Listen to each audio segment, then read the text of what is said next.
Some of our big initiatives this year have been around clinician experience, a couple of small trials of help using AI machine learning to help with documentation, ambulatory, inpatient. On the ambulatory side, we're looking at a big in-basket project to try to get rid of a lot of notes that and messages that come to our clinicians don't really need to come. So trying to work on reducing that burden. We're also relentlessly working on our decision support, especially the interruptive decision support. So there's not a lot of pop-ups that keep hitting us. It's interesting. So Gene Woods was up there, the CEO panel was up there, and Gene said something, and it hadn't really crossed my mind until he said it. He said, we have a clinician shortage, and that will probably follow us for the rest of our careers.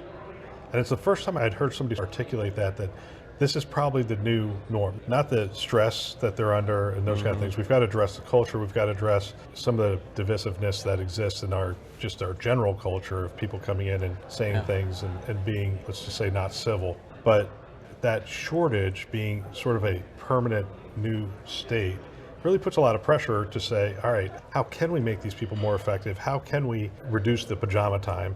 We can't expect these people to work all night. And there were some other stats that they were thrown out in terms of resilience, physician resilience. And part of that is having engagement, but part of that was also recovery of being able to step away. So is that where a majority of the time is being spent from a technology perspective, is how do we reduce the burden of overall practice? Yeah, I think in-basket is a piece for ambulatory and certainly for ambulatory documentation. Some of the folks that I work with, it's by choice. Some people, if you have young kids at home, you might want to go straight home and get your kids off the bus and then you do it. But I've talked to others and I think the pajama time, or maybe a better measure, is notes completed on the same day, and that's why we're trying to leverage some of these AI machine learning solutions to help take away some of that documentation burden.